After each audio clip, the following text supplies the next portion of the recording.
highly recommend Alston Youth Hostel.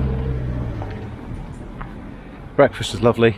£2 for a washing tablet, and you can use the washing machine. Drying room is fantastic, huge.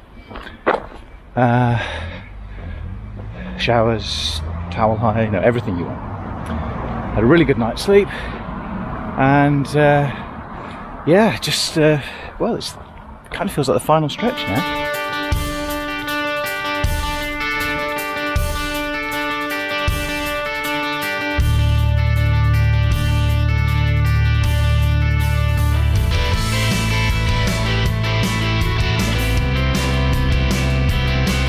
Right, we're having to leave Greenhead because there's no food until 5 o'clock.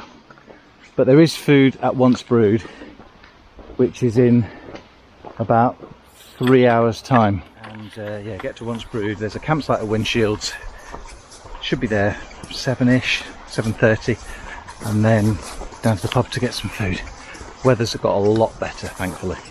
So the section from Greenhead to Bellingham has got almost as much ascent as Crossfelday, and this is why. It's just down and up. It's a bit of a thigh burner coming up and down here, but it's really worth it. The scenery is fantastic. I think this would be great first thing in the morning coming out of Greenhead, but it does make it a long day, so I'm really glad that tomorrow the first 7.5 miles of the next day have already been done. And down there is the farm with the campsite, and over there is the pub with the food.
So coming down off Windshields Crag, still on Hadrian's Wall, and it's the start of day 13.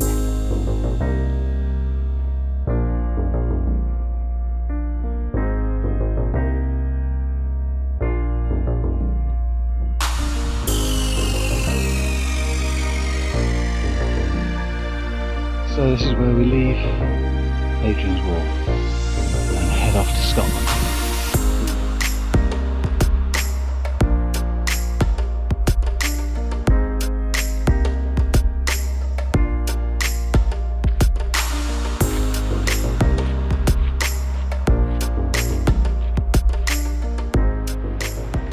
Well, it is 2:20 and just coming up to Hornisted Farm.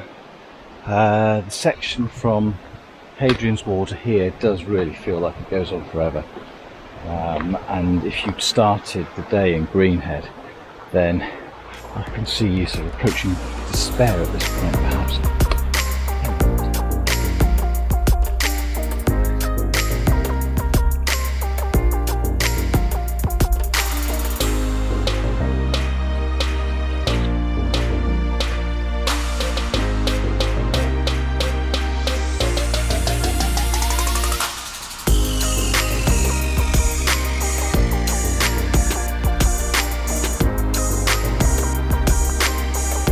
Finally made it to Bellingham, about 5:30.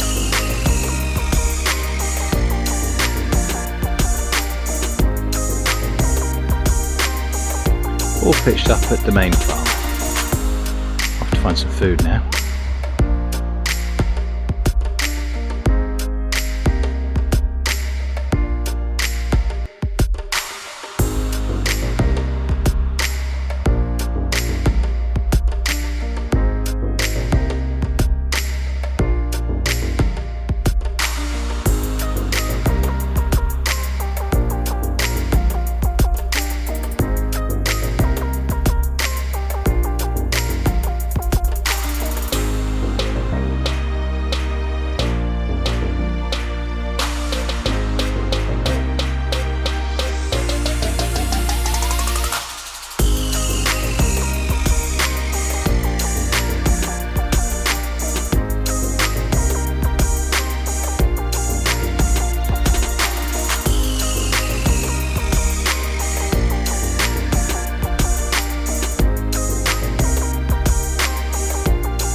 Tickle on my leg and look down to see this little baby shelob. Never ever seen a spider like that before. Return you to the heather.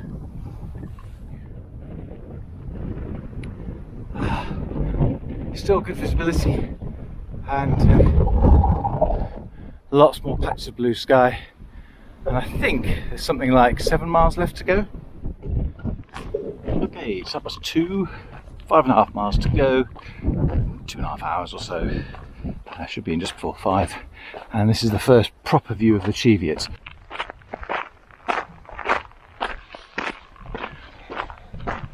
Well, a lot of people say the Corpse Road from Greg's Hut is the kind of most boring or soul destroying or foot destroying part of the Pennine Way.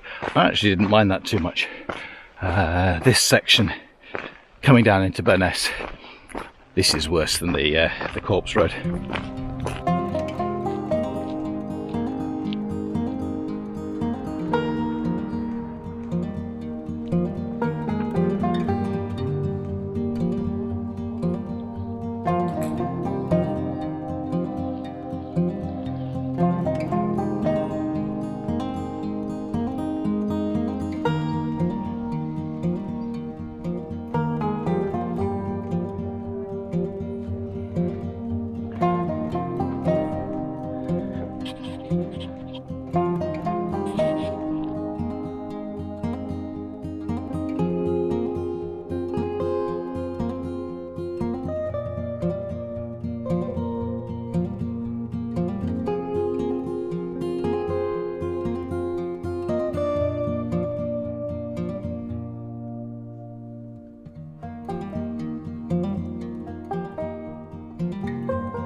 Good morning, it is day 14 and it is 8:45 and we're about to start the ascent of Burness Hill, which I think could take quite a lot out of me just after a full English breakfast at the Forest View, which is an absolute cracking stop. Genuinely a must-stay place on the Pennine Way, so massive thanks to Laura and Oliver for their hospitality. It was everything you could want and more. Final view of Burness, Forest View, and back over Bellingham behind those hills there. Nearly at the top of Burness Hill and into the Cheviots. So this is Chew Green, a Roman fortlet, as is described on the map. It's also the site of a medieval village, and it is the point where the river Cocket is just about enough to be able to get into and filter some water. There we go. That already looks pretty good. Lamb Hill Refuge hut. Not a bad spot. A nice place to sit and have a sandwich. I'm finding quite a bit big it, despite my twisted ankle.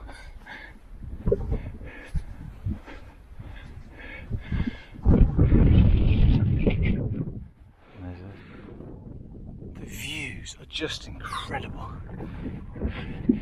And these rolling Cheviot Hills just going on and on and on in every direction. It's absolutely fantastic.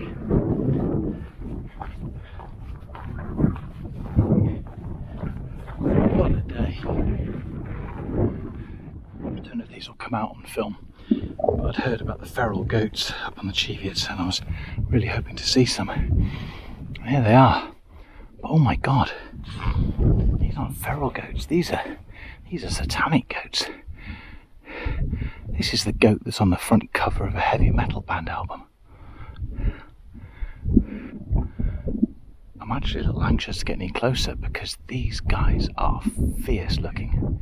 I don't want to disturb them too much. Right, last push up to Windyguile. I'm sure it won't be the last climb of the day, but it's the highest point in the next bit of the walk. So I'm going to take my pack off at the top and just have a few minutes. Well, I must say Windyguile. Not so windy. And that's a blessing for this trip.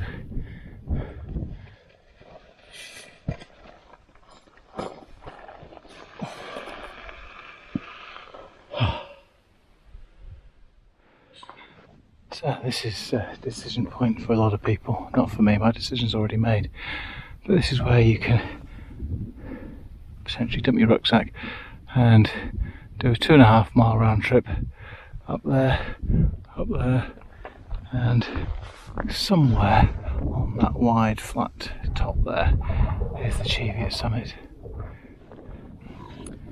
So it's just before 6 o'clock, just over 2 hours till sunset, and we're at Orchope Cairn,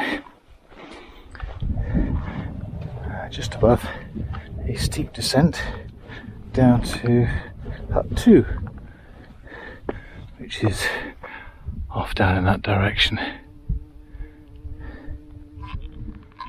There we go, 6:30, and Hut 2 is in sight.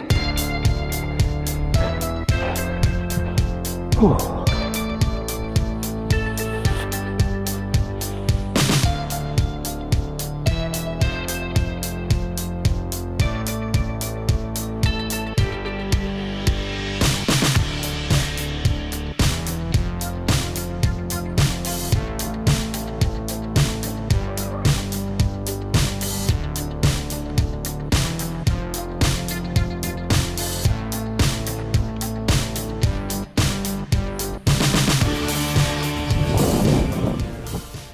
something else I brought on the trip which I wasn't sure about were pegs, and it just so happens that these little ties here are perfect for drying your socks out. Also the inner net is really good for laying clothes over. So we could chope mountain refuge hut. Space for 3 people to sleep on those 3 benches, and 2 people on the floor if need be.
Final morning.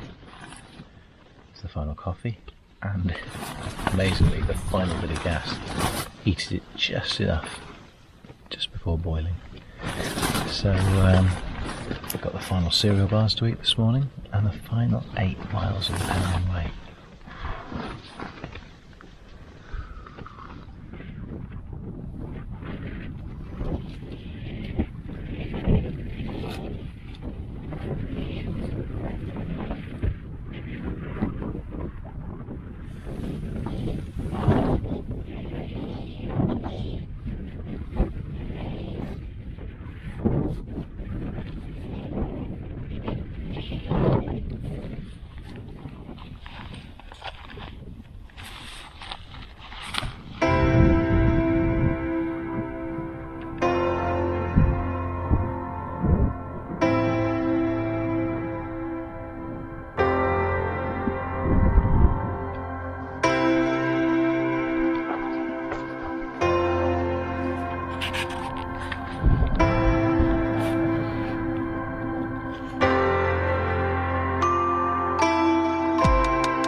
The final decision time for Pennine Way walkers. The low level alternative route to Kirk Yetholm, 4 miles. Or the high level main route, 4.5 miles. Time is not an issue today, so the high route it is.